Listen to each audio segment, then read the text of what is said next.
Hello and welcome to the Schola Progenium. Today I've got what I hope is a very interesting video for you. I'm basically just going to lay it out there. What are the most curb stomping, face wrecking combos that the Blood Angels can do?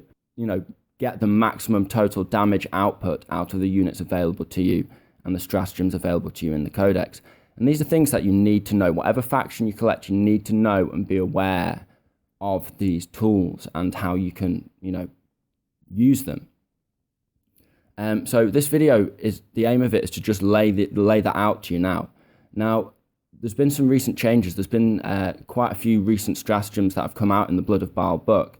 So I feel like this is a perfect time to do this video because whether you're a veteran who is well experienced in the classic combos that Blood Angels can do to do some damage, whether you're a veteran tournament player who doesn't even play pure Blood Angels and you just take a little Blood Angels detachment just to use a couple of these combos like Smash Captains, or whether you're a new player or someone who's just considering starting the Blood Angels, or someone who's using the Blood Angels but not really crossed over into doing maximum damage with them yet, you just still getting started with them or not having that much luck with them. Whoever you are, if you're interested in wrecking face with the Blood Angels or want to know how it's done, this video is for you. This video will break that down into a clear step-by-step guide, how to wreck face with the Blood Angels.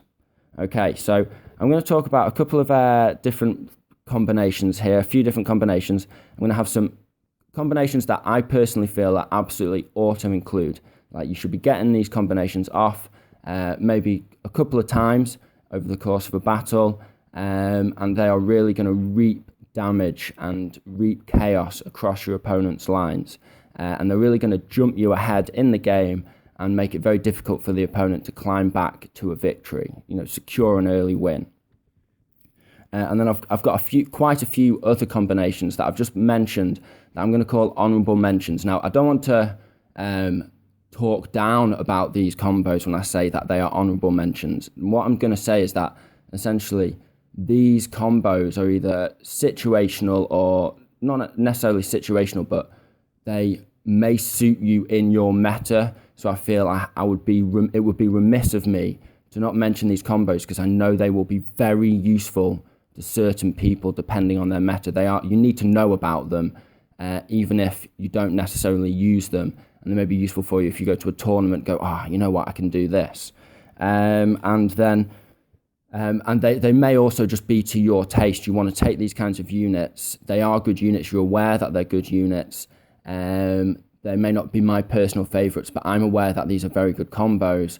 And again, they may be to your taste. So we've got the absolutely amazing combos, and then we've got the very honorable mentions. So I'll start off with the absolutely amazing combos. And this is going to be split into sort of pre-game combos and then sort of in-game combos, what you're going to do whilst you're actually fighting the battle. So let me lay this out for you right now. What are you going to do before the game begins?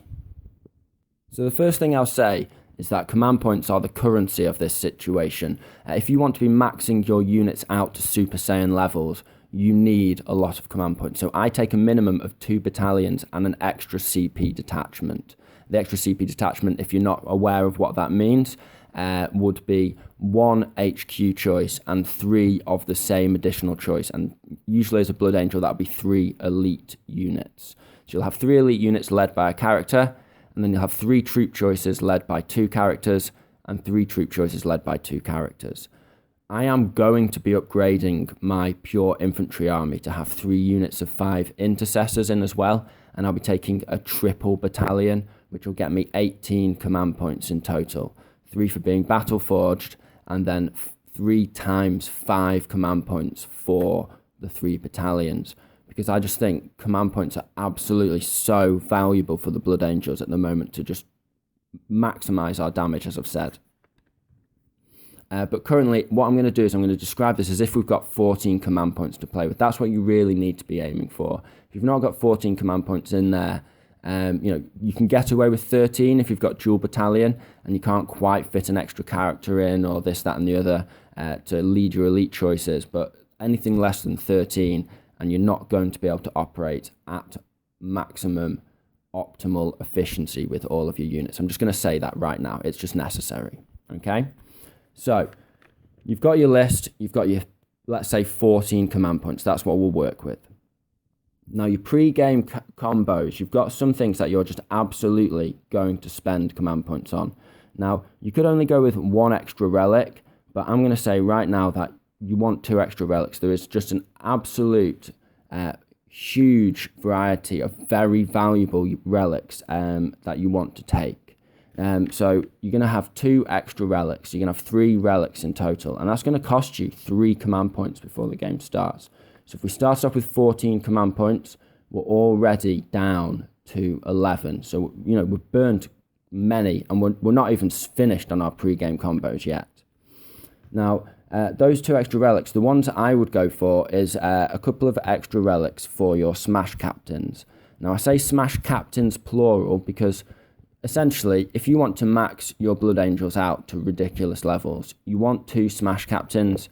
Now, I don't know what the argument is going to look like in, you know, a few weeks from now or a few months from now, with people arguing, oh, you should take 1 Smash Captain and 1 Mephiston or this, that, and the other. I'll say right now that, you know, 2 Smash Captains are working together in a combo that I will describe to you in very clear detail. They're just amazing. They can just absolutely cause havoc, tear through your opponent's lines. How do you combine 2 Smash Captains together? Well, it starts with your pre-game combos.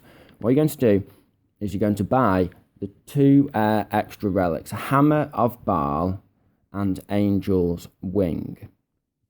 Now, you can get away with 1 extra relic, as I said, but there's other relics that you're going to want that are utility relics that I'll mention in a second. So I'm counting these as 2 extra relics for 3 command points because I'm definitely going to take a utility relic as well. There's just so many useful ones out there. So the Hammer of Baal is a really interesting relic for the Blood Angels. It's from the classic Codex, not Blood of Baal. And what it essentially allows you to do is it's a Thunder Hammer that isn't -1 to hit, very simply. So it just says, models with a Thunder Hammer only. The Hammer of Baal replaces the bearer's Thunder Hammer and has the following profile. ×2 strength, AP -3, 3 damage. So it's exactly the same, but it's not -1 to hit. And you can find that on page 139 of the Blood Angels Codex. Page 139, Hammer of Baal. It's the first one, top one right there. And you're going to give that to one of your Smash Captains. And that Smash Captain is going to be a Death Company Smash Captain, which is going to cost you an additional command point. Before the game starts, if you look on page 135, you can see Death Visions of Sanguinius for 1 command point. Use the stratagem when mustering your army. Select a Blood Angels Captain, Chaplain, or Lieutenant from your army, other than Primaris models. That model gains the Death Company keyword and the Black Rage ability for the duration of the battle. And that allows this captain to have a 6-up Feel No Pain, and it gives him an extra attack on the charge. So he goes from 4 attacks base, +1 for being just an Astartes, and then plus with Assault Angels of Assault, I can't remember what it's called, but +1 for being an Astartes on the charge, and then +1 for the Black Rage. So he goes up to a base of 6 attacks on the charge from turn 1, which is great with a Thunderhammer. And he's hitting on 2s, re-rolling 1s, which is incredible. So he's not hitting on 3s, re-rolling on 1s, he's hitting 2s, re-rolling 1s. So 6 attacks, you're probably going to get 6 hits. Now, because he's at strength 4, doubled, he's strength 8. Because he's a Blood Angel, he's +1 to wound, which means you'll be wounding anything below toughness 8 on a 2, and you'll be wounding toughness 8 vehicles or whatever on 3s. And that's it. That's the worst it gets. You'll always be wounding on 3s. So that Hammer of Baal, with the hitting on 2s, re-rolling 1s, makes this guy absolutely lethal. Okay?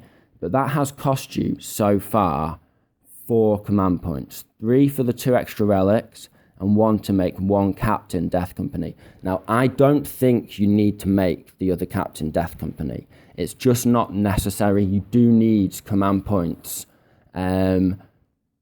elsewhere in your army. You can't just spend them all on this combination. Otherwise, you're taking away from other combos and you're actually reducing the optimum efficiency of your army. So you only need one Death Company Smash Captain. You don't need the other one to have that just one extra attack and the 6-up Feel No Pain.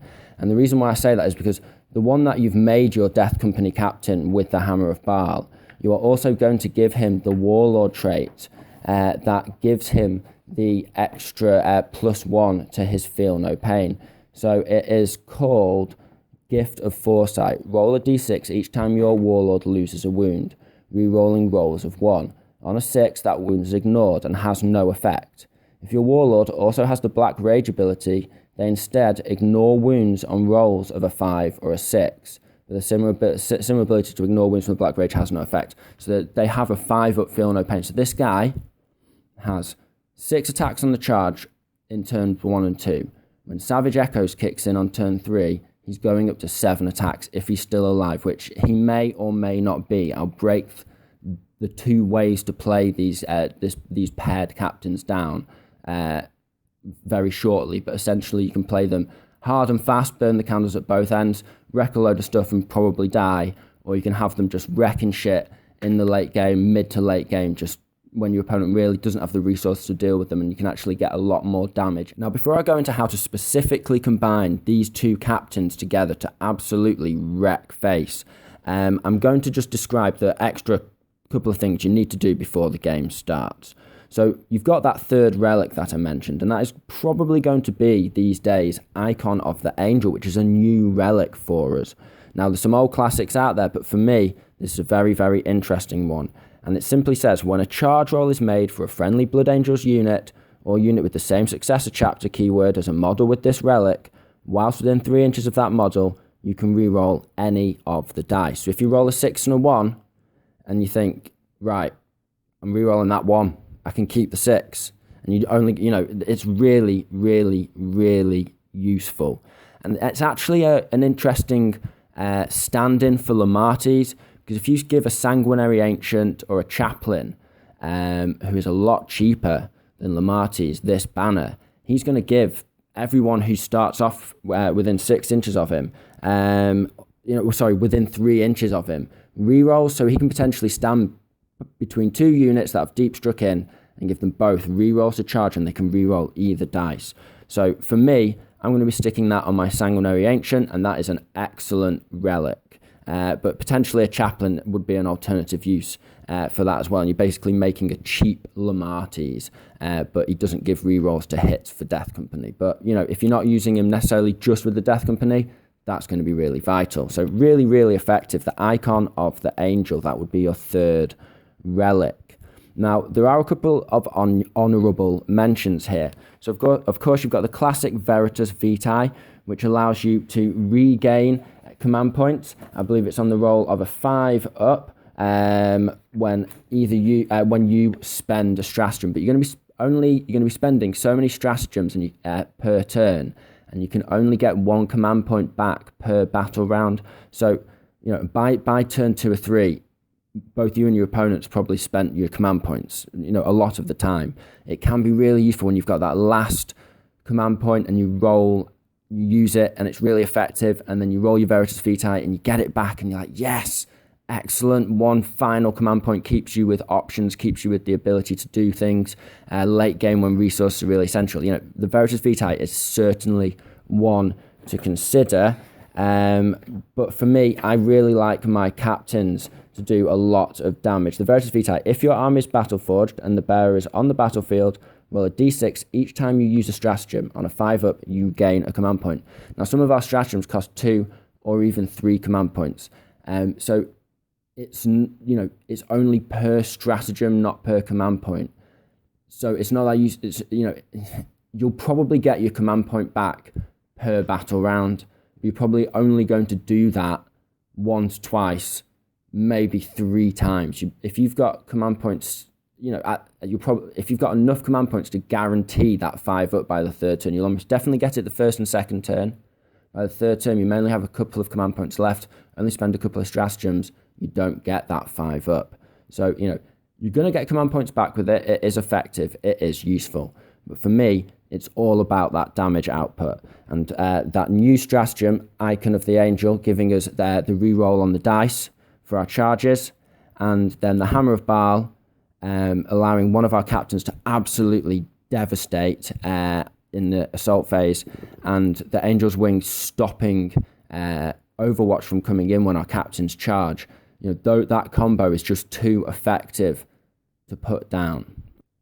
Now, there's another honourable mention, which is the Biomantic Sarcophagus. So if you go to page 59 of the Blood of Baal, you'll see the Biomantic Sarcophagus, a Librarian Dreadnought model only. Adds 6 inches to the range of the psychic powers. This model manifests from the Sanguinary discipline. In addition, once per turn, when a psychic test or deny the witch test is taken for this model, you can reroll one of the dice. So that is really good because that's going to give you an almost guaranteed deny. It keeps him up there with Mephiston because Mephiston, of course, gets +1 to denies. I think it's within 24 inches. Now, so the Biomantic Sarcophagus, if you've got your Librarian, you want him there, backline beat stick, casting out spells, giving Unleash Rage, to your Death Company, that kind of thing, variety of things. He's really useful. He's also going to help you dominate. You can potentially really dominate the psychic phase. If you have Mephiston and a Librarian Dreadnought, Mephiston's got 2 denies with potentially a +1 in certain circumstances per turn. And then you've got the Biomantic Sarcophagus on the Librarian Dreadnought, letting you reroll one of the dice on a deny the witch test. That's a lot of denies. That's potentially 3 denies, 3 overcharged denies per turn, depending on who you're playing and what the situation is. It's really, really powerful to shut down the psychic phase. So that is one certainly honourable mention, is the Biomantic Sarcophagus. If you want to go all psychic, or you just want to give your Librarian Dreadnought a bit of a boost, then that's one you might want to consider instead of the Icon of the Angel. So you've got a variety of utility relics there you could use. But for me personally, it's the Hammer of Baal and the Angel's Wing. Now, there are 2 other new and interesting combos that we can do. One gives us a captain, which has a little less reliability, but is survivable and costs you less command points. And the other one is a captain that doesn't suffer from that terrible crack in the Smash Captain's armor, which is his 3-up save. It gives him a 2-up save. So the first one I'd look at is on page 60 of the Blood of Baal book, and it's the special issue War Gear. So the first one is the Adamantine Mantle.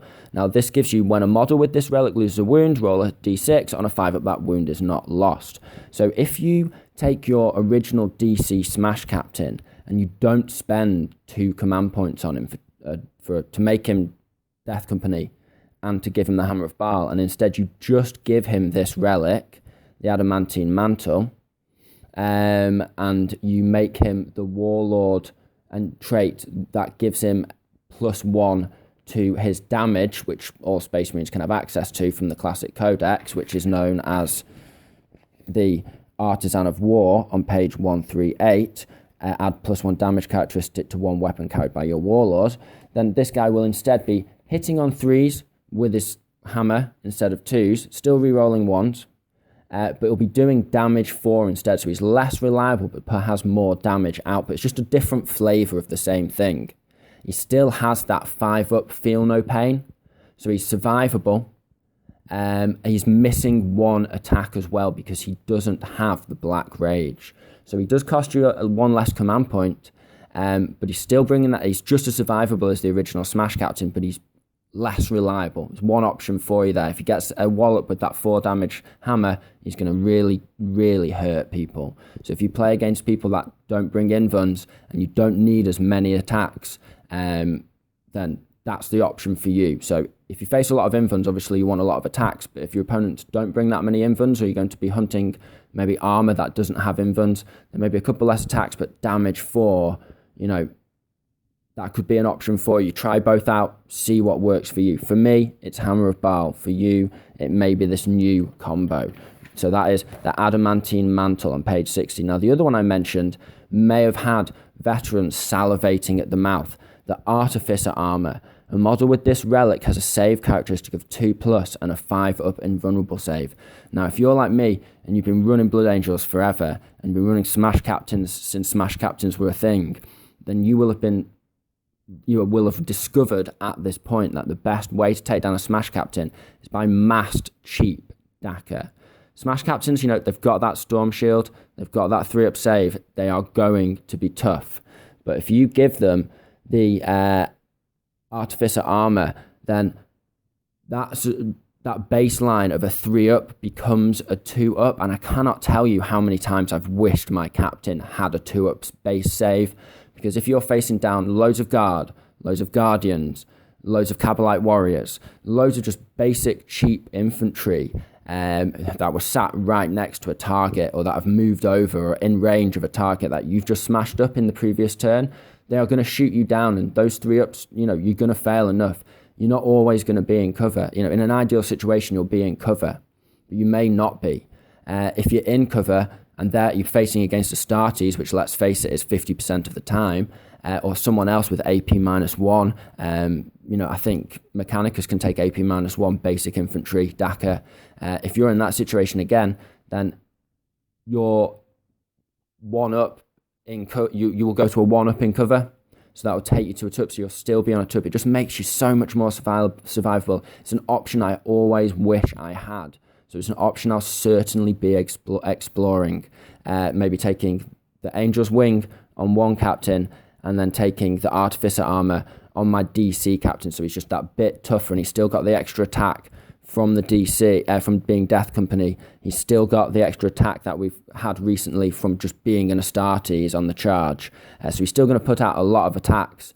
You could make him damage 4 as well. So you're sacrificing hitting on 2s, re-rolling 1s. Instead, you're hitting on 3s, re-rolling 1s. But you're doing damage 4, and you are a 2+ save. So just that much, that is just such an option to certainly consider. If you're a veteran player, depending on your meta, depending on who you face, or who you could be facing, that could certainly be an option for you. So Artificer Armor on page 60 of the Blood of Baal.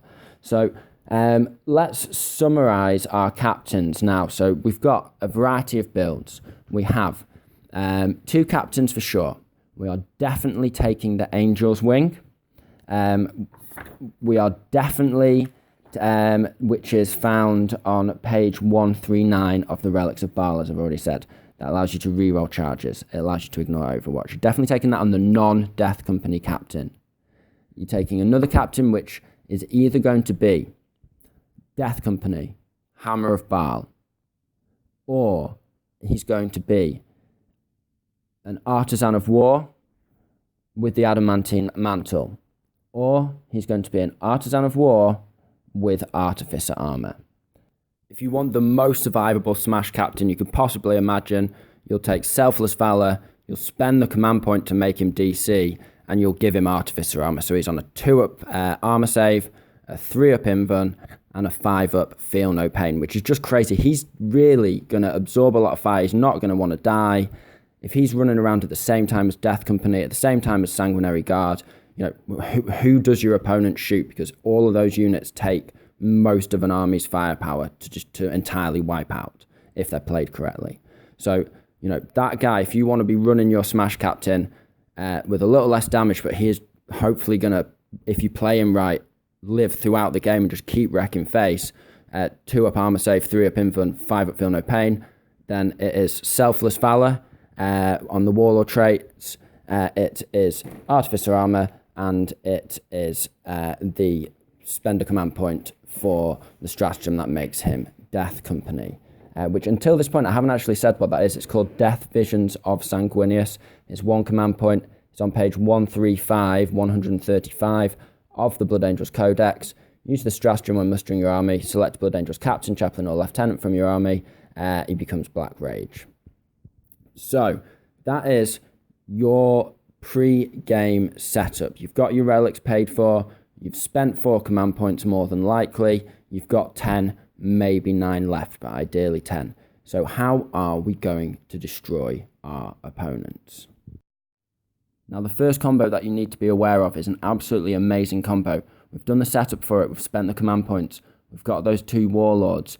Now we're going to curb stomp our opponent. Now, the captain curb stomp is an absolutely amazing move, but it can be ramped up to the next level in what I sometimes refer to, and I don't mean this unkindly, but as a noob stomp. And it's by no means used against noobs.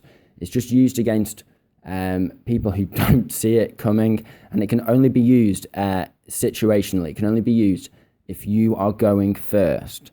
But it is absolutely insane. I have to tell you this because this version of the curb stomp, the first turn smash captain curb stomp, is just next level. I have used it the last tournament I went to.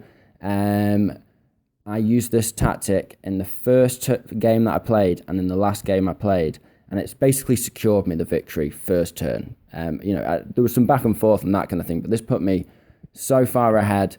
It voodooed my opponent, put them on the back foot. It was just incredible. So this is how you do this. So I've already explained in detail how you're going to set up your captains and what command points you're going to spend to give them special abilities.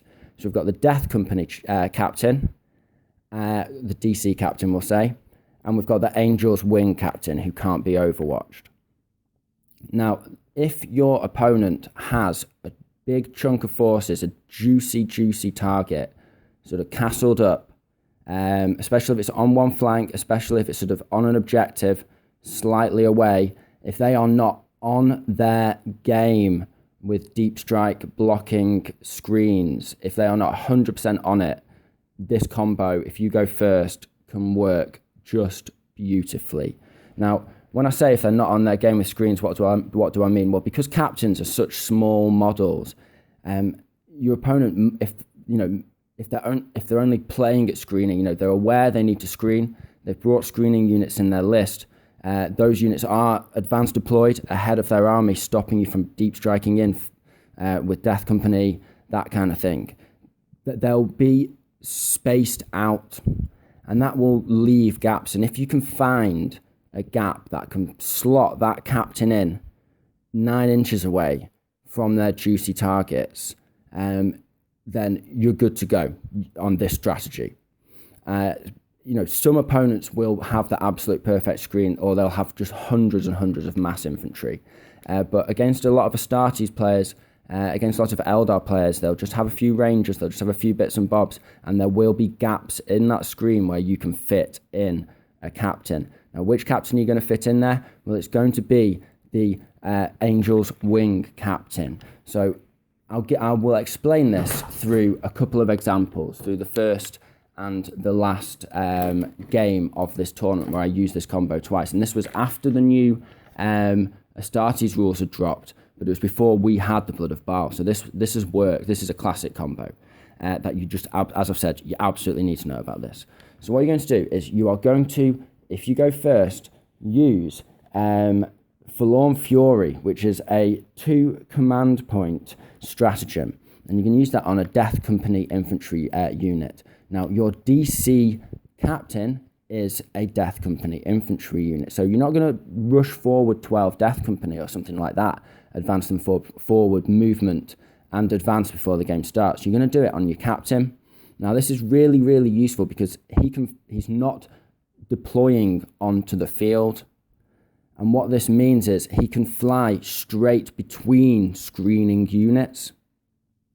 You're also going to use another 2 command points to, if you can, if the screen isn't perfect, to drop down your captain 9 inches away. I think that's called Upon Wings of Fire, and that's from the original Blood Angels Codex. That's a stratagem. So you've spent 4 command points so far. Now, it is absolutely essential that you understand that this combo uses different stratagems on the different captains for very specific reasons. An example of this is that the Death Company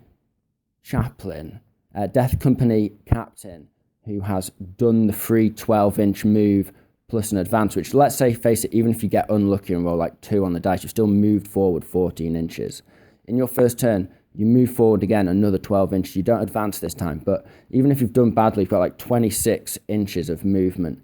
potentially 27, 28. You can go up to 30 inches of movement with this guy, which can put you potentially like a 2-inch charge away from the target that you want to charge. This can hop you over the first screen of an opponent's lines. If your opponent's got 2 screens, if your opponent's got deep strike, blocking, advanced deployment units, whatever they've got to block your assault, this guy can just cruise past because he's not deep striking. He can get really, really close. But he cannot have the 3d6 charge stratagem played on him, because it's very specific that it can only be played on units that have been deployed in that turn, and he was deployed before the game started, so it doesn't count on him. But that's where your Angel's Wing captain comes in the other half of this combo, because he can have a 3d6 charge, and you want to give him a 3d6 charge because he can't be overwatched, and he also gets to reroll the charge, which means you've got a 3d6 rerollable charge, and you only need an 8. You only need an 8 because the Blood Angels rule now is +1 to advance and +1 to charges. So you're going to, even if you can't get 9 inches away, you'll probably get an 11.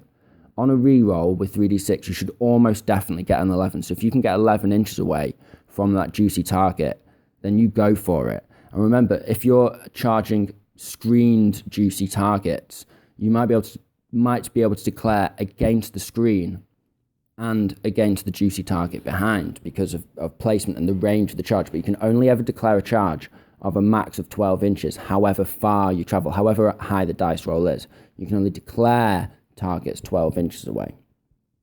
So you've got your 2 captains set up. Now, an example of this, I'll describe to you right now. In the first game of the last tournament I was at, I was playing against an opponent. He was Black Templars, and he had some aggressors.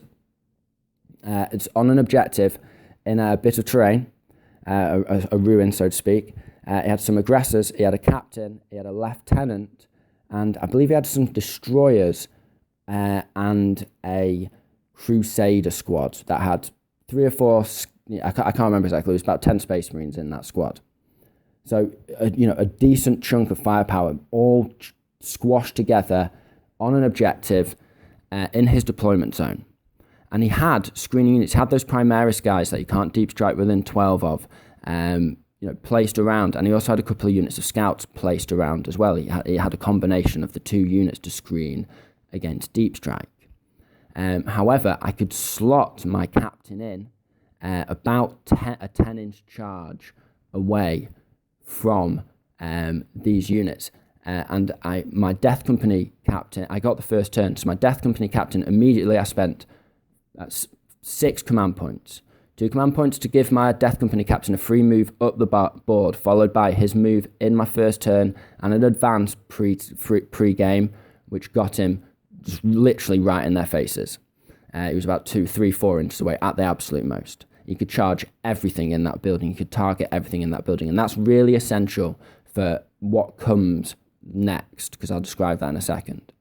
My other guy, as I said, Angel's Wing, 2 command points. He was about 10 inches away. Spent 2 command points to charge the Angel's Wing guy 3d6 into everything. And I declared, I believe I could reach the aggressors and the destroyers. And in he went to the aggressors and the destroyers. Now, because he was coming in on a flank, my opponent had deep striking screening all around, but because the captain has such a small base, there was just a little spot to one side of this unit 10 inches away that I could slot into. My other captain was right next to them. He charged everyone else. Now, he couldn't have Overwatch declared on him by the aggressors and the destroyers because, of course, they were tied up already by that 3d6 charge that I'd got off. And yeah, he had to take Overwatch from a captain. I think he just had a bolter and power sword, a lieutenant with a bolter and power sword, and some crusaders. But nonetheless, he absorbed that firepower, no problem whatsoever. And he got in because he's got a 3-up armor, he's got a 5-up feel no pain. So he got in. So I was in combat with all of these units. Now, this is where it gets interesting. So you've spent 6 command points so far on this combo. Now you're going to spend another command point, and that is going to give you an additional D3 3 attacks. Now, you don't need to do this, but considering you've spent so much so far on this, you've invested so much, 1 extra command point for an extra D3 attacks, even if it's just 1 extra attack, it can be most certainly worth it. I wouldn't even spend a second command point if you roll a D3 and you're only getting 1. I'd just say, 1 extra attack, that's a lot in the hands of a Death Company captain. And you're going to spend that on your Death Company captain because he's got the Hammer of Baal, so he's hitting on 2s, so he can make the most of that ability. And if he gets 3 extra attacks, we'll say he averages +2, which will put him on 8 attacks. But if you get a 5 or a 6 on that roll, and he gets 9 attacks, hitting on 2s, re-rolling 1s, that's going to be 9 hits. Against Primaris units, all the nasty, powerful units that are out there, he is going to be wounding on 2s because he's double strength, and he's a Blood Angel, so he's +1 to wound. So, it's nasty. It's about to get nasty. Your opponent knows it's about to get nasty, okay? So let's say you get just +2 extra attacks on that. So you've spent 7 command points. So you're looking at also with your Overwatch guy. Now his main job, he's not actually that smashy, and this is what you'll see when you take smash combos that don't include the Hammer of Baal. Once you've taken the Hammer of Baal, it's very hard to go back from the Hammer of Baal. Because hitting on 3s, you just find yourself rolling 2s all the time. You just find yourself doing it. But this guy's not there. He's there to back up the first guy. He's there to stop the Overwatch. Because then it doesn't matter if you're facing Iron Hands with 4-up Overwatch. It doesn't matter who you're facing. You're not taking the Overwatch. It literally doesn't matter. Yeah? So, or you are taking Overwatch, but against minimal units, a couple of characters. They're not going to kill off a captain.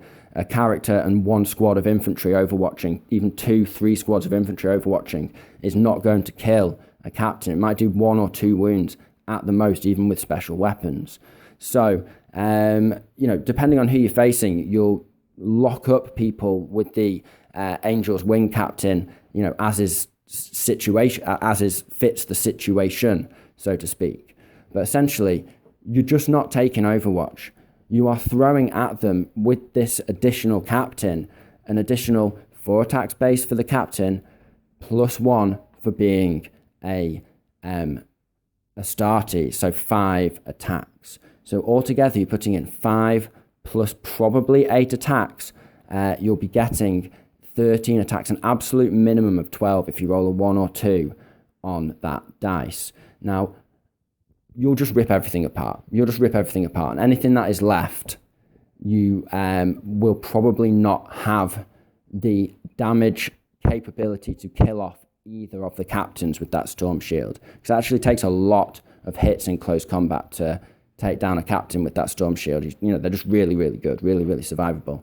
And then, if you really, really, really want to up the ante, you can spend an additional 3 command points to honor the chapter. Now, honor the chapter, you'll spend this on your Death Company Smash Captain, because remember, you got him up really close. You specifically didn't deep strike him 9 inches away where he'd only be able to really declare charges on the front couple of units. You got him really, really in their face where he could declare charges on everything.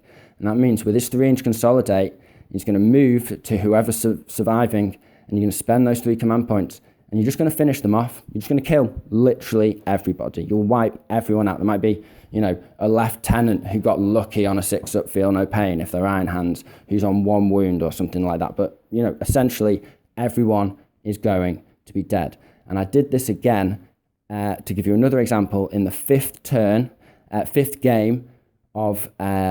I again got lucky. I got the first turn on my 5th game. And this time, my target was Tigerius, who's a really good Ultramarine Psyker, a unit of aggressors, a lieutenant, and I believe a captain as well. So like a nice little character combo and some aggressors. And I remember the lieutenant had some kind of banner, but I can't remember what it did, but it was some kind of banner that made this tasty combo even better. And the aggressors... were on 1 flank, and I was able to deep strike again. There was that crack in my opponent's screening units. Even though he had screening units that were there to block deep strike, they were there to sort of keep units, larger units away, even for like 5 or 6 Death Company. But 1 captain, as I've said multiple times, can slot in really easily. So again, I got all my units in their face, generated some extra attacks, and I just ripped apart Tigerius, the aggressors, the lieutenant, and the captain. And usually that lieutenant and captain, or those buff characters, they are usually not armed for combat, or they'll have a power sword, which is just basically worse than a chainsword against your captain, because you've got a 3-up invuln, so they've got one less attack than they could have. So, I cannot underline enough how much of a curb stomp this is. And when I say it's a noob stomp, I don't mean noobs. I've used this, as I said, at tournaments. These players were good players. Maybe the guy on his 5th game was a bit tired, and that's why he left a gap. But it's just really hard to screen this off, even with anti-deep strike, even blocking people from deep striking within 12 of a unit. It can be done. One captain can slot in anywhere, and the other guy can just run, as I said, potentially 30 inches, on average about 27 inches.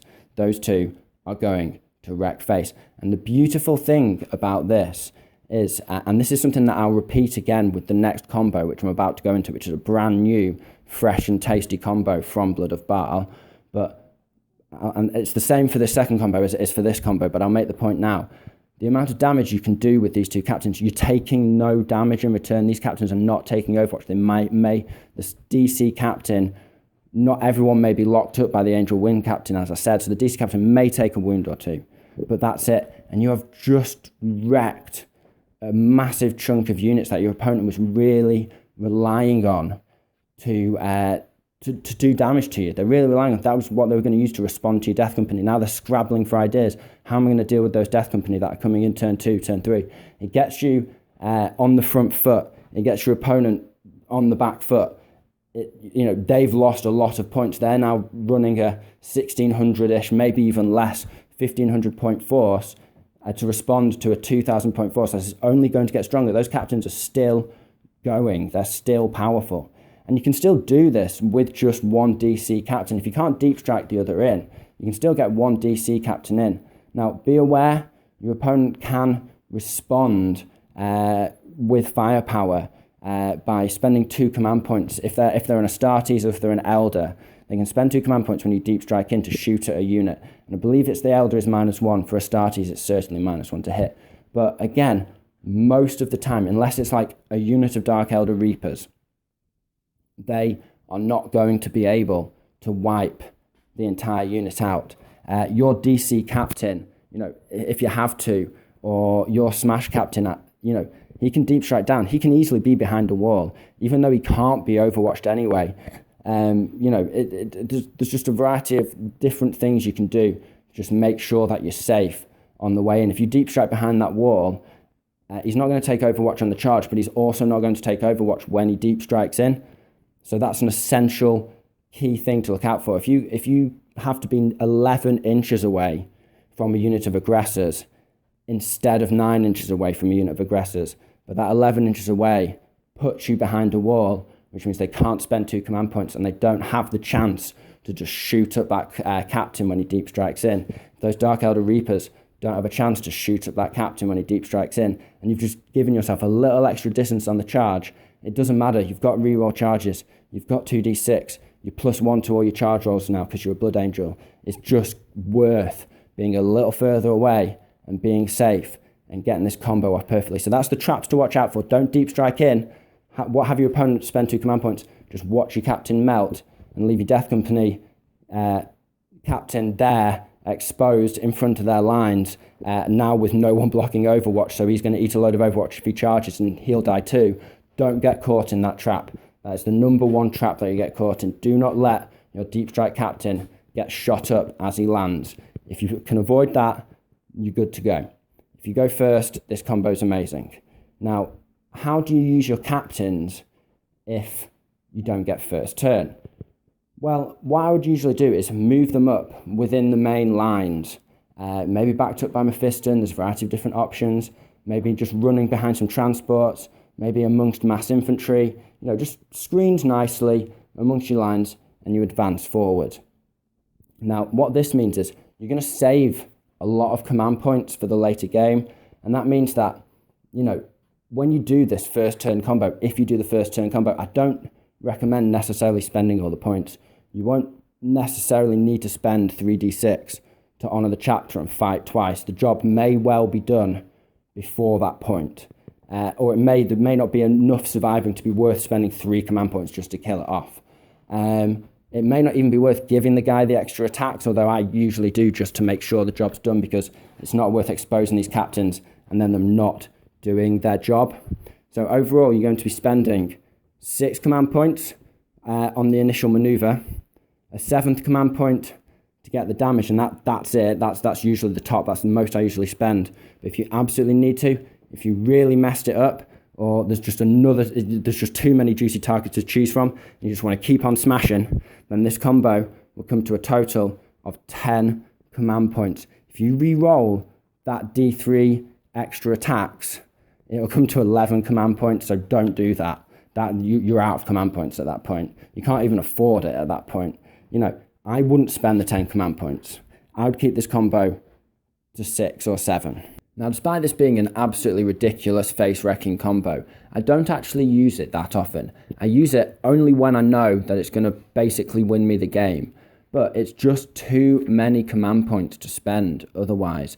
And the reason is that we've just got so many other combos available to us that I'm going to move on to now. So instead, what I often do is I use my captains as a double combo team that moves up behind the majority of my forces, and when it gets to turn 2 or 3, they can use their jetpacks to move really, really fast up the board, and that gives them the option to get really, really close in, get those guaranteed charges off, get 5, 6, 7 inches away from enemy units in the 2nd or 3rd turn relatively safely. They can advance behind other units, and they can then not have to spend command points to get in, and that saves valuable command points. Because the other thing I would say about that first combo is that you need to have 2 command points for a 3d6 charge for your death company, or your big drop-in attack unit. If you don't have 2 command points left in turn 2 for your deep strike unit,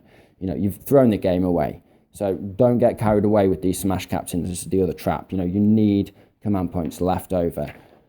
Advance forward with your captains. You've got all of those stratagems available to you, but you don't need to spend them all. So if you've got your captains working in the late game, they're getting in rounds 2 and 3, and that's when your death company are coming in, that's when your sanguinary guard are coming in, that's when your termies are coming in. You've got loads of deep striking units coming in, and it takes the focus off the captains. They're just in the mix. There's so many deadly units there to deal with that they can work wonders. They're also giving reroll 1s to units, so if you don't have chaplains in there buffing rerolls to attack, or you've got chaplains in there but they're buffing shooting attacks and giving stuff like that, then or other buffs, then you've still got rerolls of 1s from your captains.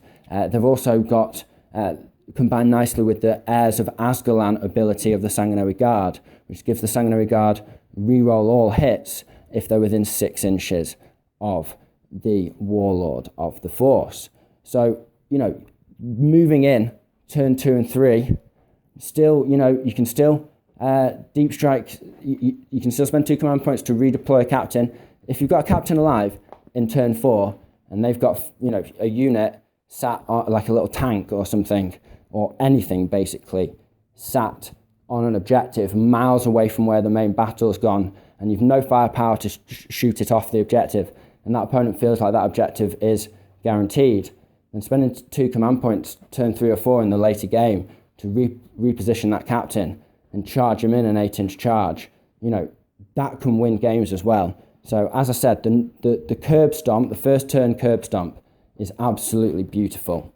But there's just so much work that can be done with those captains for basically free in terms of command points.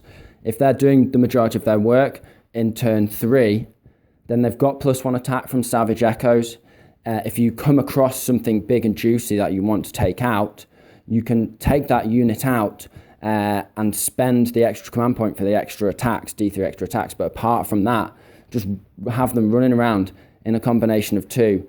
First guy runs in, blocks the Overwatch. Second guy runs and tags 2 units. Second guy runs in and charges one of those units. They both blow up one of those units each. And you just run around destroying 2 units a turn, running into elite units, blowing them up, running into vehicles, blowing them up, running into infantry, hacking them apart. But that's not really necessary because of all the other combos that I'm about to describe. So that's your captains. That's everything you could possibly need to know about captains since the update, and smash captain combos since the updated Blood of Baal rules. So what is our next combo?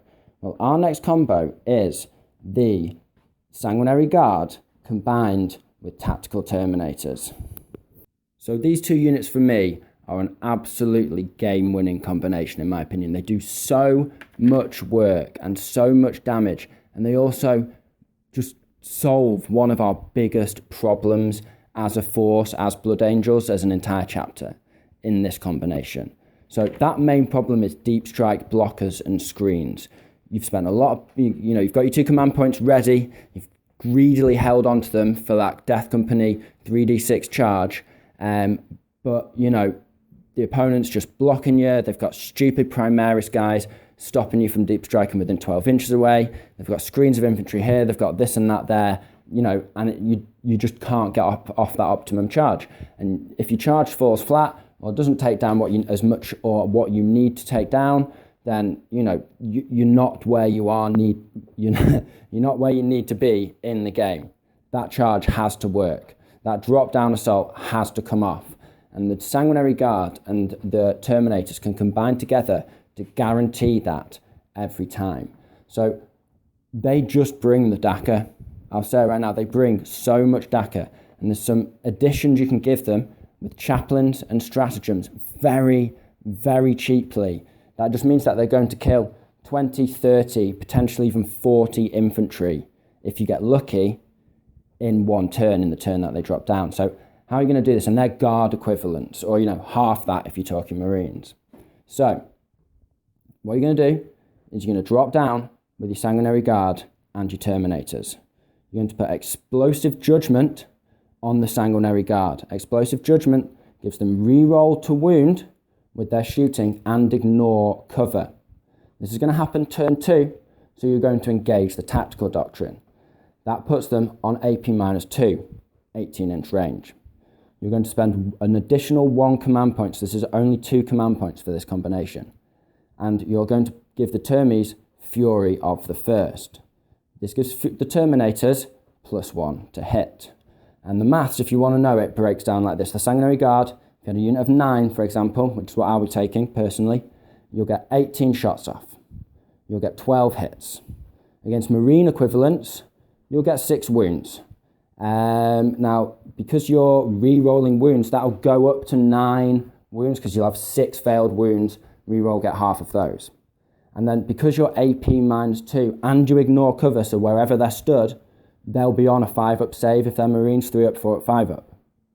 So those 9 wounds are going to equate, those 9 wounds you've got through are going to equate to 6 failed wounds on average from a unit of 9. So that can be 6 Tactical Marines. That's a squad of 5 Tactical Marines dead with space for error. That's 3 Primaris guys killed off wherever they're stood. Cover doesn't matter. Intercessor's dead. If you're shooting against Guard, it's just going to kill the squad off because you're going to get 12 hits hitting on 3s. You're going to get 8 wounds wounding on 3s. And then you're re-rolling. You've only got 4 re-rolls this time because you've been more successful initially. That's going to take you up to 10 or 11 wounds through. And because you're AP -2 and you ignore cover, unless that Guard player spends a command point to add 1 to their armor save, they're not getting an armor save. And if you've got 12 wounds in your hand and you're a Guard player, are you going to spend that command point to give them a 6-up save? No, because on the maths you should only pass 2 of those. That's still 10 failed. Even if you save 1 and you get lucky, you're going to have to spend further command points to keep that Guard unit in the game because you don't want them to run from battle shock. So it would take a huge command point investment in the place of your opponent to keep that Guard unit from just getting wiped out. So you're going to just wipe a Guard unit straight away, no problem. Or a Guard equivalent unit, 10 cultists, 10 Genestealer cult neophytes, whatever. Acolytes, Genestealer acolytes aren't very tough either. There's loads of not very tough, toughness 3 models out there with not great armor saves that this AP-2 is going to wreck. Then you've got your terminators. So what's the maths look like for these guys? Well, they'll fire off 20 shots and they're hitting on 2s now because you've spent that command point for Fury of the First. So against Marines, you'll get probably 16 hits. If you might have rerolls. Then you'll go to 8 wounds and you'll probably kill 4 because you'll only be AP-1 with these guys. So they'll be on a 4-up save and you may kill less if they're in cover. So they're not as good as the Sanguard.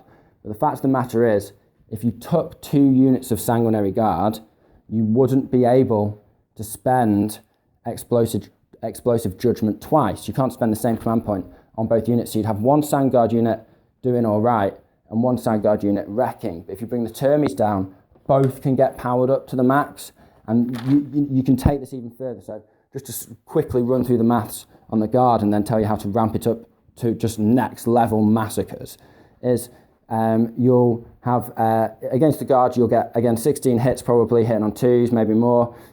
You'll get 10 or 11 wounds, and, you know, with AP-1, 9-ish will die.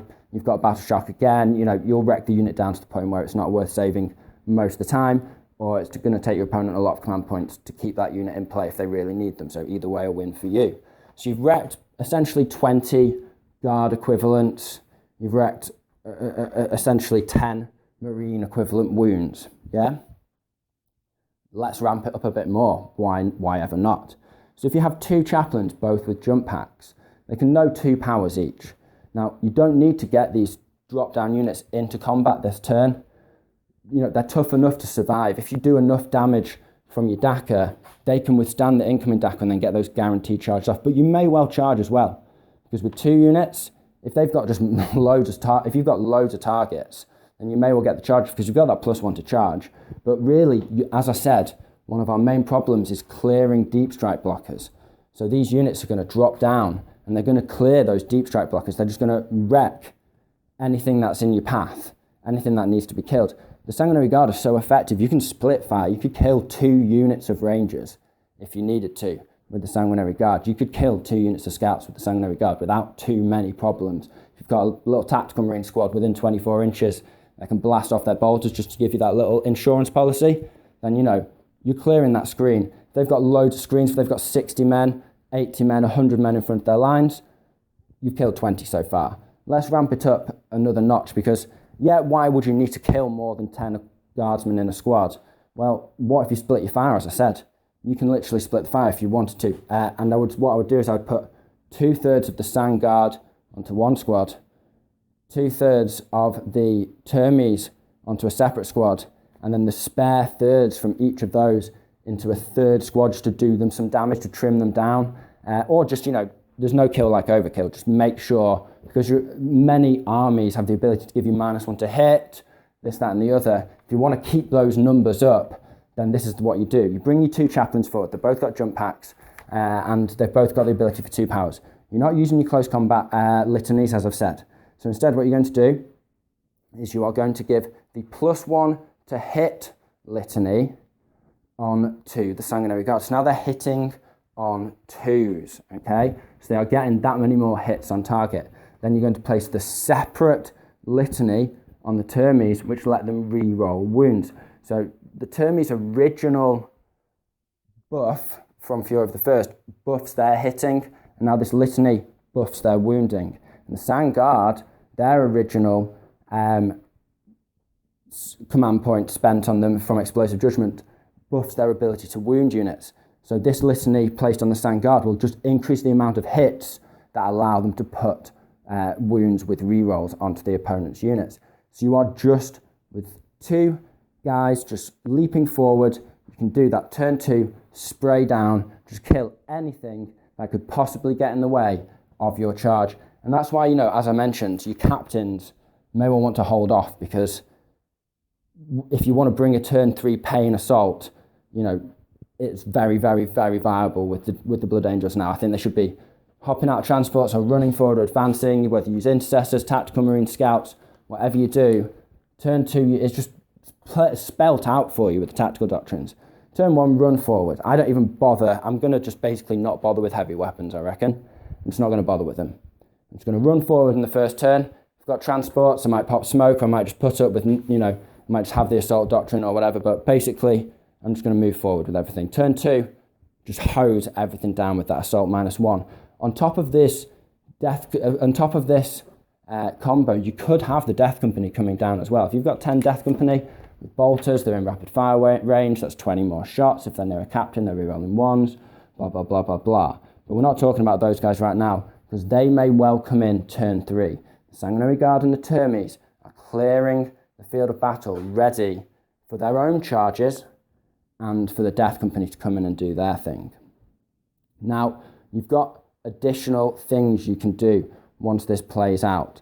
So you've got death. So let's say you then roll off 2 charges. So you kill down a couple of screens. Let's say there's 30 guys stood together and you kill 20 of them off. You've got 2 units there. You roll 2 charges. You've got to get 8, which is a little over average because you need a 7, but one of the units will probably get in. You've got 5 Termies going in. You've got 2 attacks base, +1 for being Astartes makes 3 attacks. You've got 16 attacks if you add on the +1 for the Sergeant, the 5-man squad. You will easily kill off the final 10 guardsmen. You will just wreck a screen. You will kill off the final 10 cultists. You will wreck that screen. You will spray down 1 deep strike blocking unit of rangers and then charge into another. If they've got 3 units of rangers, 3 units of scouts, 3 units of those stupid I can't remember what they're called, into something, all the Primaris units get mixed up in my head because I've not, but if you have those guys and they've got 3 units of them spread out, each squad can deep strike, not right next to each other necessarily, but in a way that they can converge on the 3rd unit. So they can shoot 1 unit on one flank, shoot another unit on the other flank, kill both of those, finish them off with some extra DAC if you really need to, but you probably don't need it. And then both of you have a punt at charging the 3rd unit on an 8-inch charge. If you don't get it off, you don't care, but that's that 3rd unit probably charged down, probably killed whatever that unit is. Both these units bring the pain.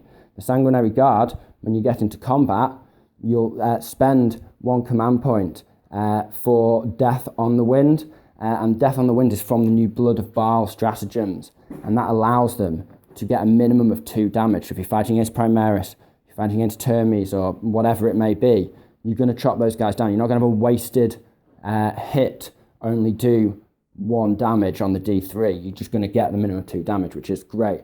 Against Feel No Pain, units with Feel No Pain, just makes it that much harder for them to pass their Feel No Pain if they're guaranteed 2 Feel No Pains per hit going through. If you're charging into just a mass, let's say your opponent just has massive hordes, or they've got some really punchy counter assault units right there, or they've got the ability to heroically intervene 6 inches like Space Wolves or something random like that. Let's say they've got the ability to punch those Sandguard back once they're in combat. Well, again, you've got a command point. You've got, I believe it's Visage of the Damned. Visage of the Damned makes them -1 to hit in close combat. So again, really, really, really effective. Because that just means if you think they're going to get walloped back, you can keep them alive. So the final trick to mention with these guys is Unbridled Ardour. Now that is 1 command point. It's found on page 56 of the Blood of Baal book, and it's 1 command point. Again, really, really cheap. Now this is not something that you're going to be using proactively, but it's something you can certainly use reactively. So if you've got your Termies and your Sanguinary Guard there, that may well be too much for your opponent's counterpunch to handle. And they may think, right, I'm going to go for 1 unit and then hopefully not get punched back with the other. Well, if they charge either one of these units and try and just wipe them out and try and avoid the other unit in combat, you spend this cheeky command point and all of a sudden select 1 Blood Angels unit from your army. That unit can perform heroic intervention as if it were a character. Now that's good, but being within 3 inches isn't necessarily guaranteed. However, in addition, that unit can perform a heroic intervention if there are enemy units within 6 inches of them instead of within 3 inches when doing so, and can move up to 6 inches instead. So what that means is, if you end up with your Termies and Sandguard next to each other, let's say you don't go for the charge, and you just sit there, you drop down, you dacker, you sit there, you wait for the counter assault. They shoot a bit at you, they do a few wounds. You've also got your smash captains coming up. You've got transports, your infantry, intercessors, tactical marines. You've got loads of other stuff to shoot at as well. So, but they shoot at these guys. You essentially, with this Umbrado de Jure, once they decide to charge the remains, it's that classic 1-2 punch, shoot, charge the remains. They charge the remains, they go for one unit. The unit just joins in, and all of a sudden they're in an unfair fight, and you wipe them out. So that's a trick that you certainly need to keep up your sleeve. Unbridled Ardor on page 56 for one command point. And that, these guys, they are so cheap to just absolutely massacre hordes of your opponent's lines. Again, the key thing with this, as well as it's sort of the benefit that the captains have always given you. The captains have always been risky. When you run forward with the captains, it costs way too many command points to do that old classic. It costs a lot of command points to do, and the captains are at great risk if they do it. It can give you the boost that you need, but often you just want your captains running the backfield. You're still using those same stratagems as and when you need to, but you're not burning all your command points at the beginning of the game. And, these guys, just 2 command points, they can kill 20 guard equivalent easily.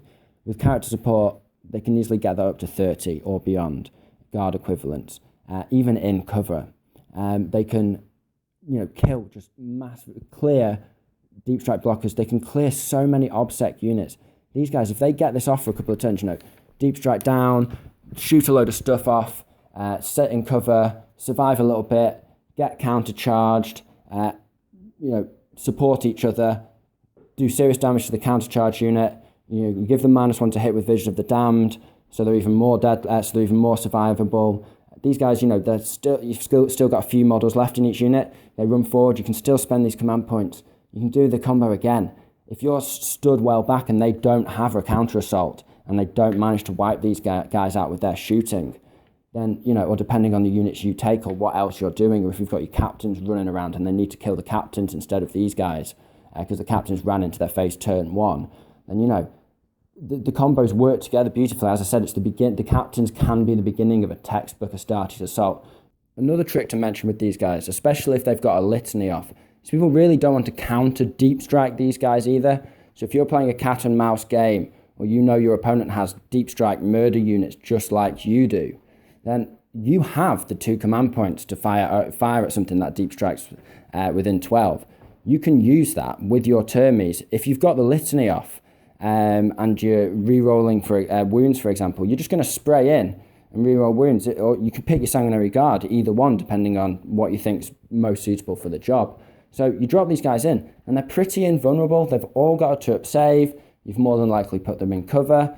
Termies have a 5-up invuln.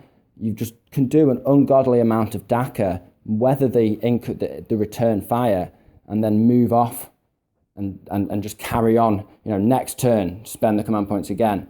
You probably won't do it more than turn 2 and 3, but by the end of that, you'll have killed off most of their infantry, most of their obsec, and beyond that, it's assault time. So let's look at the classic DC assault. Now, I'll spell this out very quickly in terms of command points. Because your 2 command points, you need to hold on to 2 command points until the Death Company come in. You need to have Death Company in your army. Just most certainly don't think that because Sangard are so powerful, it's all about spamming Sangard.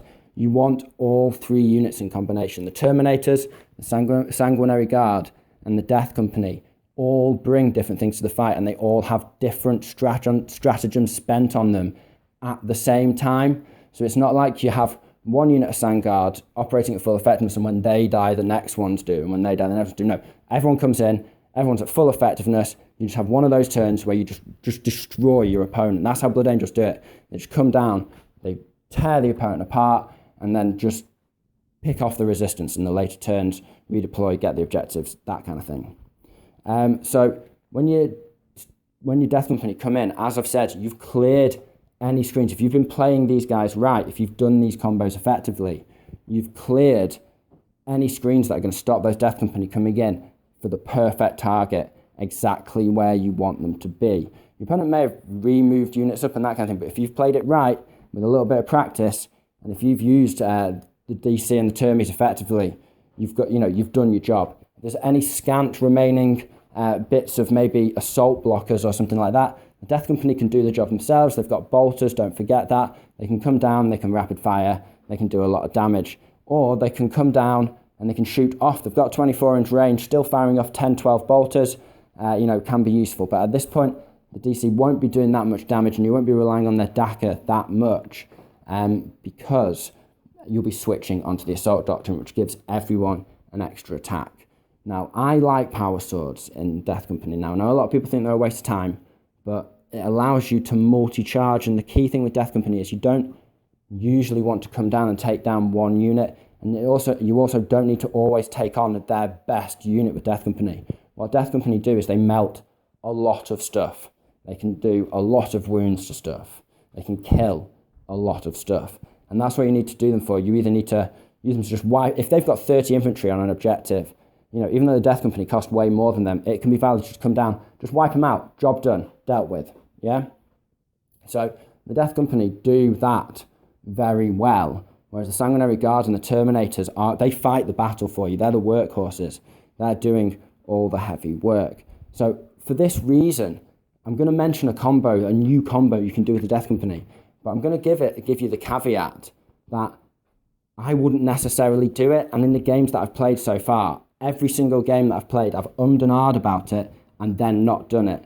And it's a 2 to 3 point combination. So 2 command points gives you transhuman physiology. So stuff only wounds you on force or more. But one of the bad things about Death Company is they die to mass Daka. So that's not that valuable.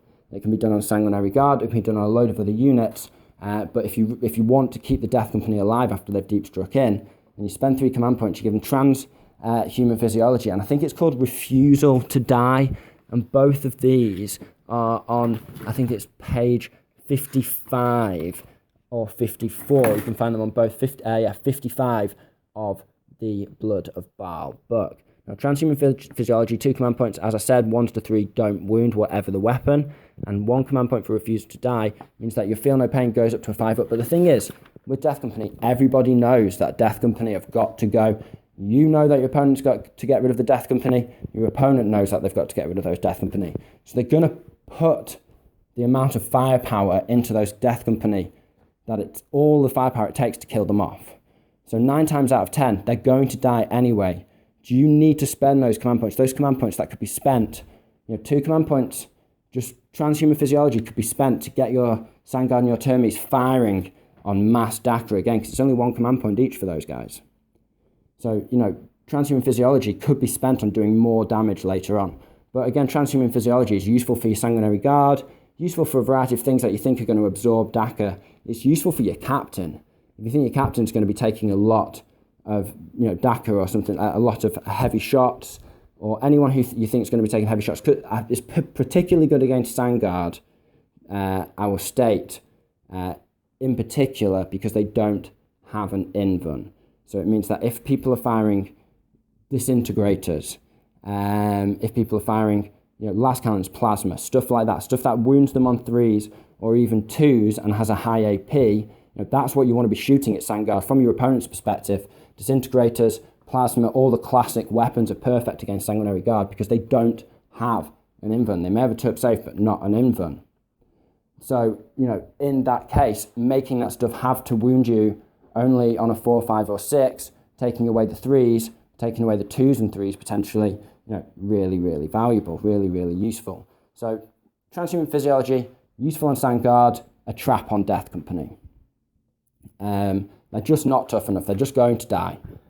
If you've got your Death Company, the one caveat I would say is if you've got your Death Company dropped down, this maybe your opponent had a castle on a flank, had maybe a third, a quarter of their forces, a fifth of their forces off to one side of their main force, and you snatched it away with the Death Company, and they're now gone. Maybe they were defending an objective, and there's not that much left in range of the Death Company, and the firepower that's coming at them won't be enough to kill off the unit. Your opponent won't be able to finish off that unit. They've got other things to worry about, maybe your captains, maybe your Sangard and Termes. And then, and only then, would I spend that command point for refusal to die. Only if I think that they're not taking that much anyway, I want to keep them full health. If my opponent has the capacity to wipe that unit out, I don't think it's worth the command point just for them to have to focus a little more fire on that unit. It depends. It just depends on the situation. but be aware that that additional combo is a real trap, because then your DC have cost you 5 command points in the turn they've come in potentially, when they can do the same job for 2. Just depends. Right, so those are absolutely mega amazing combos. You've got the ability to keep your units alive. You've got the ability to tear opponents apart. You've got the ability to consistently do damage throughout the game. And the real key thing to take away from this is that this is a real shift for us. This is like a really underlining key point with these combinations, is that historically, Blood Angels, to do this kind of damage, especially with the Termi Sangard combo, to do this kind of damage, you've traditionally had to really expose yourself. You've had to take a lot of damage in return. You've had to take some risky actions. And sometimes those risky actions don't come off. And you've been able to lose the game in a turn. But with these strategies, it allows you to do all that damage that you would normally do in your charges with your pre-charge shooting. And it just means that you can use your charge, even if you're absorbing a bit of fire, even if you're waiting a turn and you are taking some damage in return fire, that is better than throwing units away on an assault. And there's been a few games, my eyes have been open to this. This is the huge shift for Blood Angels, which is that I've been throwing units away here and there in my recent battles on risky charges because I'm sort of used to thinking I have to get these guys in, but I actually don't. And every single time that I've held off, every single time that I've held back, it's been to my advantage. I've got the firepower now to keep up with the duel just with my basic Dakar. I don't need unreliable backline heavy support, because that's the other thing. If you did take backline heavy support, it wasn't as good as your opponent's, and it would lose the firefight. And yeah, you'd do some damage, but those points were essentially almost better spent on more assault stuff. So you're in a rock and a hard place. But now you can do all of that damage with your assault guys, and then they can get in and they can do the charges against the targets that you want to charge. So that is the absolutely underlying sort of whole huge meta change for Blood Angels from our perspective. So you really need to be aware of that fact. Do not rush into combat anymore. Pick your combats carefully, time your things right, set up the battlefield for the perfect strike. So finally, we've got some honourable mentions. Now these, as I said at the beginning of the video, really powerful, strong potential, and something you may want to try out, you may want to investigate, and these things may be the things that are interesting you in the Blood Angels in the first place. The first one is the Sanguinary. Now he brings +1 attacks to units within his bubble, which I believe is 6 inches. Now there's two sides to this coin, two arguments. The first side is very simply, do you really need extra attacks? The Blood Angels are generating so many attacks right now, do you really need them? The answer could well be yes, because it does two things. It makes you more dangerous, and it brings redundancy. So the Sanguinary, if you're going in charging turn 2, the Sanguinary will give you those extra attacks before Savage Echoes kicks in, and he can act as a beat stick, and he can beat stick well, and he will actually probably absorb more focus than your opponent should actually put onto him, because he is a beat stick, but he's not that amazing. And they'll be like, oh no, he's giving them extra attacks. So they'll focus all this energy and mind power on killing the Sanguinary off, and essentially you've lost a all right, just slightly better than mediocre beat stick, and then Savage Echoes has kicked in and you've still got your extra attacks anyway. So there's a lot of potential for the Sanguinary, definitely something to consider. You've got Mephiston. Now, as I mentioned earlier, Mephiston allows you, if you're going to have the Antimantic Sarcophagus, Biomantic Sarcophagus, and a Libby Dread, and you take Mephiston, then you're bringing a lot of psychic powers. You've got a lot of flexibility. You can take Unleash Red, you can go on forever about Mephiston. I've done a video on Mephiston about a year ago in great detail, and I intend to update that very, very soon with new tricks of the trade and new things you need to be aware of for Mephiston now that he's got new rules. But essentially, long story short, he's got 2 modes. He's got Murder Assault mode, where he casts Wings of Sanguinius on himself. It's only a 5 to cast. It's very basic. He can fly forward 12 inches. And he has fly till his next move phase, so he gets another 12-inch move.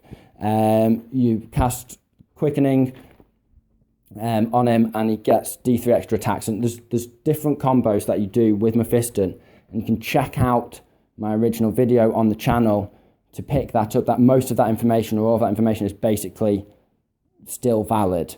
So if you want to find out more detail about that, but Mephiston, really powerful, can lead to a psychic combo that is absolutely, something to really trouble your opponents when combined with the Librarian. And as a backline beatstick, he can just be buffing up other units, unleash rage on Death Company, which is normally 12 inches, so your Librarian can get it out even further. And if your opponent cracks your lines, Mephiston is such a powerful beatstick that if you've got some backline support, some shooting, maybe a Dorado Dreadnought or something like that, then Mephiston, he can run around in the midfield behind the main fight, getting psychic powers off where he needs them, and then if he needs to defend the back lines, he can run back or wings back and just chop anything up that's deep struck into. So it just gives you massive insurance. So backline beatstick or frontline murder assault mode. The final two are Lamartes and the Sanguinary Priest. Now, some of you will be outraged when I say that Lamartes is an honourable mention. And remember, I said, these are excellent choices. This is sort of more personal taste. These are as good as the other combos, really, really effective.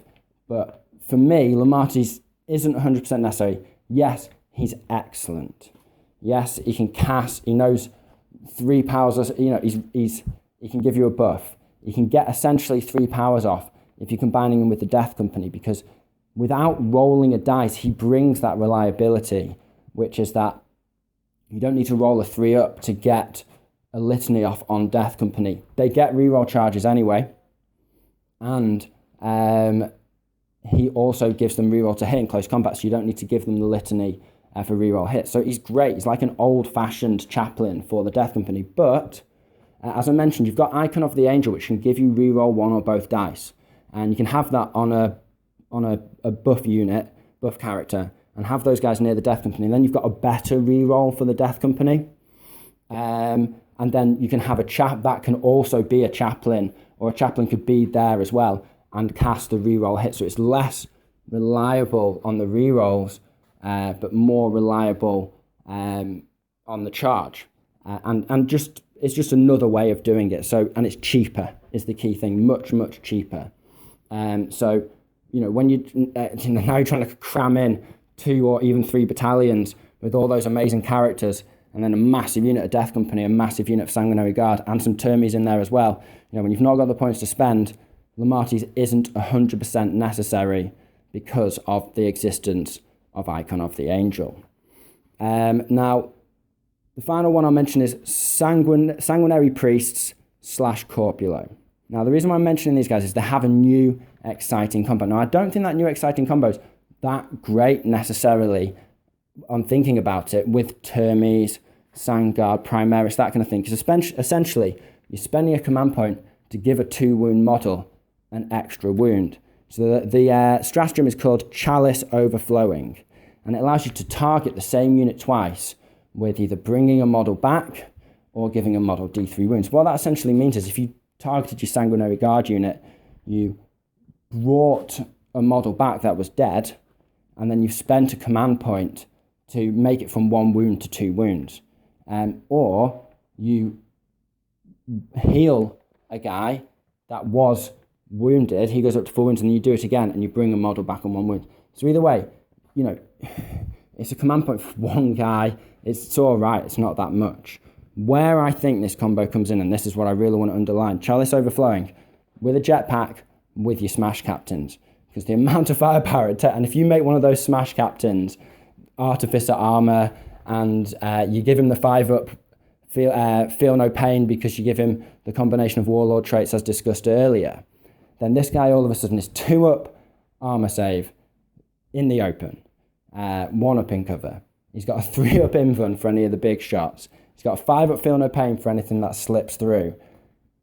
And, if he lives, and if you've got 2 captains, probably one of them will live. If they don't do the damage, your priest can just go, oh, heal D3. Oh, heal D3. Double for 1 command point. On average, if you get 2 wounds back on a D3, do that twice, 4 wounds back on your captain. So if they get your captain down to 1 wound, and it's like, oh, can't believe it, 1 wound, well, I'll have to get him on Overwatch or something like that. Your priest just flies up, He's got 12-inch range. So he doesn't have to be running up with these guys and be exposed to the combat in the first place. You know, if you flew him up with the captains, then of course, you know, if any half-intelligent opponent will just shoot the priest and kill him off. But if you've got the priest 13 inches away from the captains, or maybe, you know, 7 or 8 inches away with a unit in between, and then, you know, blocking him from being shot at and this, that, and the other. If you've got a bit of a layered, a few tactical marines, intercessors, just whatever, a unit in between the priest and where the captains are, that priest is safe. Those captains absorb some fire, or alternatively, they shoot the priest, kill him off, don't have enough firepower left over for the captain. It just makes your captains even more deadly and even more survivable. And as we said, if you don't want to do that turn 1 rush, which is, you know, a lot of command points and very, very situational. It's something you need to be aware of, as I said, something that can win games on the first turn. So it would be remiss of me not to mention that first turn curb stomp. But if you don't want to do that first turn curb stomp, you know, you'll have command points spare, you'll have command points left over, and that will just give you that flexibility later in the game, and it will give you that ability to spend those command points on healing your captains more, spend your command points on redeploying your priest. You could redeploy him on Wings of Fire. It lets you do that smash in a later turn. There is nothing, you don't need to spend the 2 command points to advance the first captain if you don't get the first turn. In fact, it's impossible. You would just advance him forward in front of the rest of your army, then your opponent goes first and kills him. So that's just stupid, and you would never do that. But all those command points can be used to, on Wings of Fire and 3d6 charge your captains well across the board in the later turns. You can constantly be redeploying, you can constantly be healing these guys up. So I think a Sanguinary Priest, you know, a very honourable mention indeed for the Sanguinary Priest. And Corbulo, you know, he gives you a little bit of a buff as well. I believe he gives you +1 strength. Yeah, +1 strength. So +1 strength, situational. It depends on your meta. I'll just break it down in plain English for you now. That's ironic. So with +1 strength, that's going to give you +1 to wound anything from toughness 5 up to toughness 9 on 3s. So you would be wounding toughness 4 things on 3s anyway, but that goes up. So toughness 5 to 9, you'll now be wounding on 3s as well. So that's a big old bracket. But the interesting thing is, some of those things you were wounding on 3s anyway. So when you strength 4, you were wounding Drakari vehicles, most of that stuff, on 3s anyway. So really the difference only comes in with toughness 5 units that you're attacking and toughness 8 and above units that you're attacking. Everything else, it was just 3s anyway. It wasn't a benefit. So if you face, you know, Death Guard that are toughness 5, if you face a lot of Death Guards and they use actual Death Guard models, then, you know, a priest, or rather Corbulo, will be really useful to you. If you face a lot of toughness 8, you know, Mech Guard, a lot of Knights, stuff like that, Corbulo could be very useful to you, but it doesn't have the maneuverability of a normal priest. And I think that plus strength just isn't that, you know, he's still not all that. Corbulo was amazing. He used to be amazing back in the day. It's so long ago now, I can't even remember the rule, but it was like a 2 up feel no pain or something absolutely insane that he had. But, you know, those times are long gone. RIP to amazing Corbulo, it has to be said. But the priest, you know, buffing up those characters, keeping those characters in the game for a lot longer, really, really valid. Against anything else, not worth the command point for Chalice Overflowing to do it twice. Right. Okay, so that is literally everything. I do not have any idea how long this video is going to end up being once it's edited. But, you know, all in all, there's a lot to be working with there. I'm sure I've missed a lot of stuff out. You know, you should see my notes. I wrote a load of stuff down. And you know, I've played a lot of games before making this video, just to try and, you know, to give you the absolute core of what the best is, the best. So I'll just give you sort of final breakdown of command points before we go. So at the start of the game, you're going to spend 4 command points. You've probably got 10 left. You're going to spend 2 command points. If you're just playing a steady game where you're not rushing the captains forward, you're going to spend 2 command points on your Termes and your Sangard in the first turn. In the second turn, sorry. So that'll put you on 8 command points left. you're going to do at least one 3d6 charge, possibly two. So that'll take you down to 4 command points. You probably want to do the Termi combo twice, so that's 2 command points. And then you've got other command points just to do little bits like Sanguinary Priest, healing your captain twice from 1 wounds up to full, or just little cheeky bits and bobs like that, making your Sanguinary Guard -1 to hit, making your Sanguinary Guard a minimum of 2 damage, with either Visage of the Damned or Death on the Wind from the Blood of Baal. But there's loads of cheeky stuff you can do with those extra command points, but essentially, absolutely guaranteed, you're probably only going to have 4 command points to play with. You probably don't want to be doing rerolls. I very rarely use my command points for a reroll because you haven't got the shooting, you're not doing random amounts of d6 damage. Your heavy hitters, you either hit them with volume of attacks and you give rerolls with your chaplains. It's very rare you'll be like, oh, I'll reroll that 1 dice on that Thunderhammer for that Death Company because between 2 of them, they've got, 10 attacks? So even more potentially, 10 attacks on the charge from turn 3 with a Thunderhammer for 2 guys with Thunderhammers. You just don't spend the command points on rerolls. You just don't need it. You've got all these beautiful combos. You want to have, as I said, 14. Spend 4. You're going to guaranteed spend 6 to 8 in the first couple of turns of the game. And you've got a couple to play with for really what you need. 1 reroll on that captain just to keep him alive on his armor set, on his air storm shield save, something like that. So I hope this video has been interesting. I hope it's been clear enough. Try to remember to give you page numbers and command points and use the right names and all stuff like that, which is very can be difficult for me. But I hope you found this to be a good video. This has been the Schola Progenium. Thank you very much for your time. Goodbye.